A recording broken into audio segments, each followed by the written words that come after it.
Are you ready, kids? Aye, aye, Captain! I can't hear you! Aye, aye, Captain! In a year when we're getting massive AAA games like The Last of Us Part 2, Cyberpunk 2077, and Final Fantasy VII Remake, I have no shame when I say that among some of my most highly anticipated games of the year was a fucking SpongeBob game. And not just any fucking SpongeBob game, the fucking SpongeBob game. I'm talking about Spongebob Squarepants Battle for Bikini Bottom Rehydrated. A complete remake of a game that originally came out on the PlayStation 2, GameCube, and original Xbox generation of consoles, way back in 2003. But what exactly makes this the fucking SpongeBob game? Well, before I get into that, let's go ahead and go through a bit of history between me and this piece of yellow undersea mold. I'm not mold, I'm a sponge. There's a cellular difference. A cellular difference! I was, and I'd say still am, a pretty big fan of SpongeBob, specifically the first 3 seasons that I grew up on. I think so much of the writing and animation from those old episodes still hold up really well. Have mercy!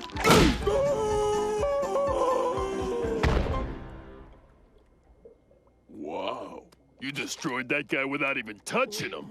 So clearly I was all about this game when I was a kid, and I played it a lot. I even replayed the original somewhat recently, to get myself ready for this release and to make a video sharing my thoughts on that one, that you should totally check out after you're done watching this video. I have countless memories of all the fun I had playing that one. And clearly a lot of people feel the same way, because this game has gathered a massive cult following that for years have talked about wanting a remaster or remake of this game we hold so near and dear. Now, had you asked me a few years ago if I ever thought it would actually happen, I would have said, well, realistically no, since it's a licensed game, so why would anyone bother giving it that kind of attention? So when THQ Nordic revived the Nickelodeon licensing agreement, I had a glimmer of hope it could actually happen, and, well, spoilers, it fucking did. Hence why we're talking about it right now. So I've talked enough about my history with this game, so let's go ahead and play through it, and see if this remake of a cult classic improves upon the game that fans love, or manages to get what made the game special in the first place wrong. What's up, everyone? My name is Sebastian, and here are my thoughts on Battle for Bikini Bottom Rehydrated.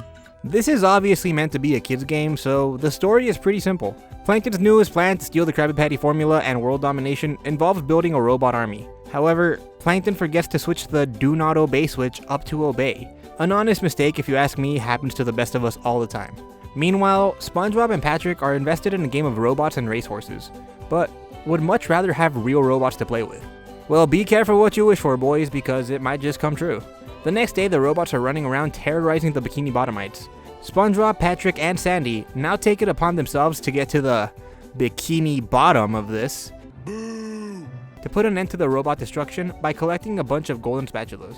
Obviously, the premise of the game isn't amazing. I mean, as far as 3D platformer collectathons go, it's fine. It gives you a loose reason as to why you're collecting shit in the first place, and it sets up some kind of threat for our protagonist to deal with. What I do think makes it special though is the game's writing. They just showed up out of nowhere and started calling me rude names and throwing things.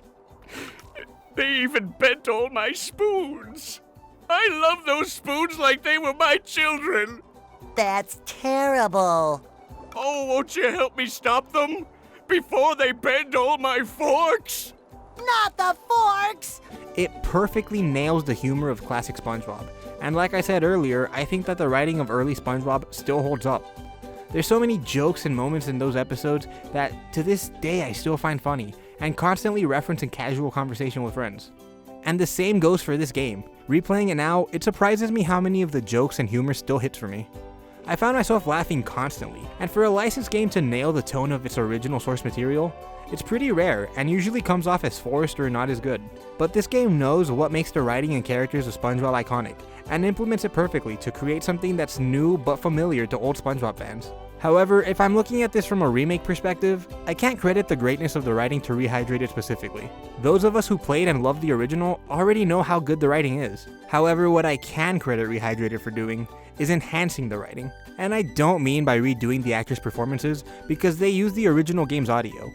What I mean is, by all the new animations they gave the characters for cutscenes and dialogue. This is one of the improvements I feel the remake gives to the original. Where the original just had the characters statically stand and talk, this one gives them so much more life and personality as they talk. I was really entertained watching all of these, and I said I think it improves upon the game's writing, and what I mean by that is I feel like they give new life to the actors' already great performances in the voiceover. Patrick, you have a golden spatula. Give it here. Not so fast, SpongeBob. You'll have to pass my test before you get this golden spatula. Very well, sir. Challenge accepted. Very well. Your challenge is to find the golden spatula! You're holding it. You did it! Now here is your reward. The facial details, the mouse syncing, the body language, all of this amplifies the jokes of the writing and the delivery by the actors so much in my opinion, and overall improves the level of presentation of the game, just with these animations alone. While I'm on the topic of presentation though, let me just say how beautiful and vibrant the game looks. Everything is super colorful, bright, and especially in comparison to the original, which nowadays I think can look a little dark and desaturated at times. This game modernizes everything and improves upon a lot of the aspects of the environment, like adding actual grass and jellyfish fields, or adding really cool lighting effects in areas like the caves, or levels like Rock Bottom and the Murmur, which have this really cool neon light look to them. But they didn't just update the presentation graphically, they also added some more subtle jokes to the game. Spongebob has continued to go on for years and years since the original game's release. And sure, not everything that's come out of the show since its first 3 seasons has been great, but there has been some standout memes over the years. So I was surprised and pretty happy to see that Purple Lamp actually included a bunch of new memes into the game, from pictures on the walls to even characters' idle animations. It's really cool to see them even think about updating memes like that. It's something I wouldn't have even considered. I mentioned that this game uses the original audio from the old version, and to me that comes with its ups and downs. It's great having it because we get the amazing voice performances that we got from the original. The classic line deliveries have so much nostalgic weight behind them, so I understand wanting to use them, and honestly for many characters I agree. However, doing this unfortunately means the return of imitation crabs. Ahoy there, SpongeBob! Swab the poop deck! Arr! Wait! SpongeBob! Give another chance! So long, imitation crabs. Bye-bye. Mr. Krabs and Mermaid Man have different and far worse voice actors from the show. Evil! It's really jarring going up to these two iconic characters and suddenly hearing these complete fucking strangers' voices coming out of them.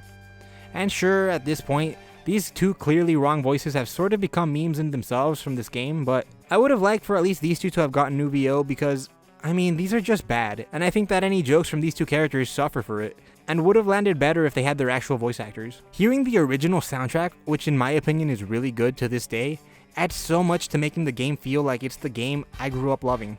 So, where I do think there could have been improvements to certain aspects of the audio, I can understand wanting to go with the original in order to capture some of the authenticity that fans might come to expect. This is really a case of, do you want to make a game for the hardcore fans of the original, or do you want to make something new and modern, but unfortunately sacrifice what is loved about it? It's a hard thing to balance, and I'm sure I'll be bringing it up a lot throughout the video. Moving on to gameplay. The game is, for the most part, the same game that you know and love, with some minor changes here and there. You'll still go around collecting shiny objects for Mr. Krabs, socks for Patrick, and of course, golden spatulas, the equivalent to the stars in Mario 64 that will allow you to progress to new levels and new areas in the main hub area. It's your standard 3D platformer collectathon, so if you're into that style of gameplay, this will definitely satisfy that itch for you. You primarily play as SpongeBob, with Patrick and Sandy being playable in specific levels when you go up to a bus stop. Across the 3 characters, they all have an attack and a double jump, but the 3 aren't reskins of each other in any way. They each come with their own special moves unique to one another. SpongeBob, being the main character, has the most. He has a ground pound attack that's useful for buttons and good against groups of enemies, an upward attack that takes out floating tikis and flying enemies, the sponge bowl that can take out ground enemies from further away, and the cruise bubble, a missile that you can fire from a way further distance and around corners. Patrick is the most interesting to me because of the 3, he's the one that's gotten a few changes from the original. He has his basic gut attack, but what's interesting is that he can now use it in the air, which he couldn't do in the original release. Don't know if this was a mistake and Purple Lamp just assumed he could do it in the original, or if they felt like it would be an overall gameplay improvement to give him an air attack. He can throw fruit, tikis, freezy fruit, and robots. This is useful for certain puzzles as well as freezing goo. Patrick can't jump while holding something, so there's times where you have to throw something up a ledge. In the original, you could very easily throw it off a cliff if you were just slightly off when throwing it. This is something that the rehydrated version tries to fix. In the original, throwables would only lock onto buttons and robots, pretty much any target that you'd want to hit. In Rehydrated, along with locking onto those things, it'll also lock onto the ground, in situations when you'd want to throw something up a ledge or need to place it somewhere to use as a platform. This is a nice addition, but I will say it doesn't always work perfectly. Sometimes it'll just get super confused with what it wants to lock onto, and unless if you're standing in a super specific spot, Sometimes it just won't lock on in general. Sometimes it just gets super confused with what it wants to lock onto. It's a nice thought, but it could have been executed a little better. Final change to Patrick is in his ground pound. In the original, the animation has him slamming down with his face and body. Now he can slam down on his butt from a normal jump, or his face if you do a double jump or hold down the button. I don't know if this changes anything to gameplay, but it does feel like the full-on body slam does make the impact wider. I don't know if this could just be the animation making me think one is stronger though. Sandy remains pretty much the same to me from the original. She has her normal attack, which can be used in the air like in the original, but unlike the other characters, she has no ground pound. Her special ability is her lasso, because you know, fucking Texas, y'all. Don't you dare take the name of Texas in vain! Her lasso can be used to tie up faraway enemies, which I'll say is overpowered as fuck. It can also be used to glide across large gaps and swing off of Texas emblems. Like I said, she really wasn't changed much like Patrick was. The only thing I can really say is I think the swinging doesn't feel as good, but I got used to it pretty fast, so it's no big deal. This game makes combat feel way better. Attacks have a nice crunch to them when you break tikis, and hitting robots feels like it has a lot of weight behind it. It feels great, especially with the feedback the controller gives. It makes attacks feel super impactful and satisfying. They also improved and modernized a lot of aspects of fighting robots, giving bosses way better telegraphed attacks, or letting the player know when something's hazardous. Like King Jellyfish for example. He now has this electric shield around him when you can't hit him. The shield goes down when he sends his shockwave at you, letting you know that it's now safe to attack, which I think is a great addition to the game, not only from gameplay, but it also makes the boss look more visually interesting. And enemies that throw projectiles at you will now let you know where the projectile is going to land, making it easier to avoid attacks. In my opinion, these are really good gameplay improvements that help make it feel a bit more modern. On your adventure, you'll travel to various locations from the show, like Jellyfish Fields, Downtown Bikini Bottom, Goo Lagoon, the Mermalayer, Rock Bottom, Sand Mountain, the Kelp Forest, Flying Dutchman's Graveyard, and SpongeBob's Dream. Each level feels super unique from each other visually, and the new art style has them standing out even more, with much more detailed environments that really bring the look of the show straight into the game. The pacing of how levels are laid out is also really good, starting you off in Jellyfish Fields, which is mostly flat plains, with minor platforming letting you get used to the controls, going all the way to SpongeBob's Dream, which is way more platforming and combat focused. I by no means would say this game is hard, but for a kid playing it, the level of difficulty scales at a rate that is manageable and teaches you along the way. And for older audiences, playing it is not super easy to the point where it's just mindless and boring. It's a nice chill and relaxing ride, full of Easter eggs and references to the show you probably watched as a kid. In the levels, you'll be solving both simple and annoying as fuck puzzles, doing some platforming and swinging challenges over some bottomless pits, fighting enemies and bosses, and doing this snowboarding thing with either a clam, your tongue, or your ass. It does a really good job at varying up what you have to do in the game, and no matter how many times I've played it, which is a lot, I never get bored at any point in the game, no matter how familiar I get with the levels. From a design perspective, I think the level design and layouts still hold up. The flow of the levels from start to finish is consistent, and the transitions to new areas feels natural as if you're actually exploring Bikini Bottom from the show. And to help add to the feeling that you're in Bikini Bottom, is the fact that you can see other levels and locations you either explored or will explore off in the distance. So I've mentioned some of the improvements, or for better or worse changes to the game from the original. So this next section of the video I want to specifically focus on more changes, improvements, or things that could have been improved. Because honestly, this remaster has such a hard time deciding what they want to keep for fans of the original versus what they want to actually modernize. For starters, they took out a bunch of shit that I, as a fan of the original, am kind of annoyed they took out. Starting off immediately in SpongeBob's house, which acts as the tutorial for the game. When I play this game, a lot of times I just kind of go into autopilot mode, and the muscle memory of playing it as a kid takes over. So I walk into SpongeBob's room and it's pretty routine for me at this point. I start jumping on the bed and then try to get up on the diving board. At this point, all the memories are just coming back to me. Next up, time to hit SpongeBob's alarm clock and hear its iconic honk. I said, time to hit SpongeBob's alarm clock and hear its iconic honk. So, for whatever reason, you can't interact with the clock like you can in the original. That's fucking weird. You know, fucking whatever, you know. This game looks great. I'm sure this won't be a recurring issue or anything. Probably just some weird oversight. So after leaving SpongeBob's house, I explore Conch Street a bit. I visited Squidward and annoy the shit out of him. Then I go next door to go into Patrick's house. Only to find that Patrick's random ass record player isn't there. At this point, I start questioning if there ever even was a record player here. Because I have distinct memories of coming in here, breaking his couch, and turning on the terrible music that plays from it. So at this point, the game now has me questioning if these things I remember so fondly from my childhood ever even happened. And I start questioning if my childhood is even real, or if life is even real, and I start having this fucking existential crisis about life itself. But the further I play, I realize that no, they just, for whatever reason, took a bunch of my favorite interactables out. So some more standout things that they took out include things like the sounds that happen when you hit a Bikini Bottomite, which I felt added a bit of comedy to it. But now with the much more weight it feels like your hits have, it seems like you're just violently assaulting people on the street. Inside Sandy's tree dome, which is one of my favorite areas in the game, in here is a giant hamster wheel.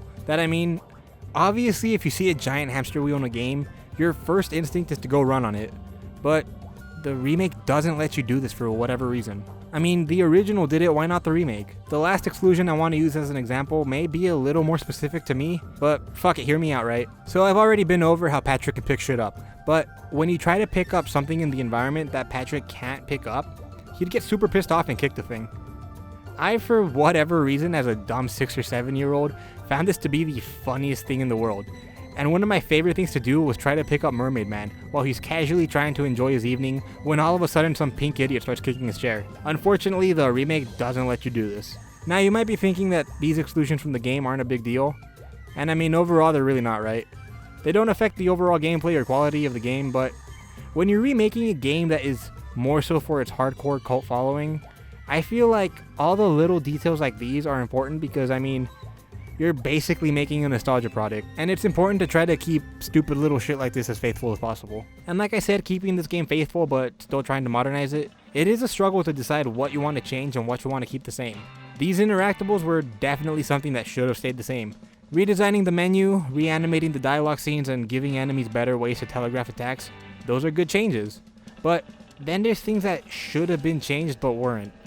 My biggest issue is probably with the text boxes. The way they work is you have to press a button to make the next text box appear. And in situations where dialogue doesn't fit in one box, characters will keep talking with the wrong subtitles displayed until you manually make the next set of subtitles come up, which is really annoying if you're reading along with them, especially since it's so easy to accidentally skip dialogue like this. This is something that I feel is a bit of an oversight to not change. Like, why not just make the boxes update automatically or replace them with normal subtitles? And even though this is what it was like in the original, this is something that I feel could have been improved for modern audiences. Now for some flat out just issues with the remake, is that it does have its fair share of glitches. Nothing game breaking, don't get me wrong, it's not like the game is unplayable or falling apart. For the most part, everything played the way it was intended, but there were times where the game would have some jank to it. That and this game suffers from a lot of texture popping. You can pretty much expect it whenever you load into a new area or a cutscene. And don't even get me started on the loading screens. This game loads for fucking ever and for everything. I mean, just fucking look at this. Yeah, this is the worst loading I experienced in the game, and even though it thankfully never got this bad again, it still never got to a reasonable level for what this game is. Still going, huh? Yep. So, how's everyone doing? Played any good games recently? There's a bunch of stuff coming out.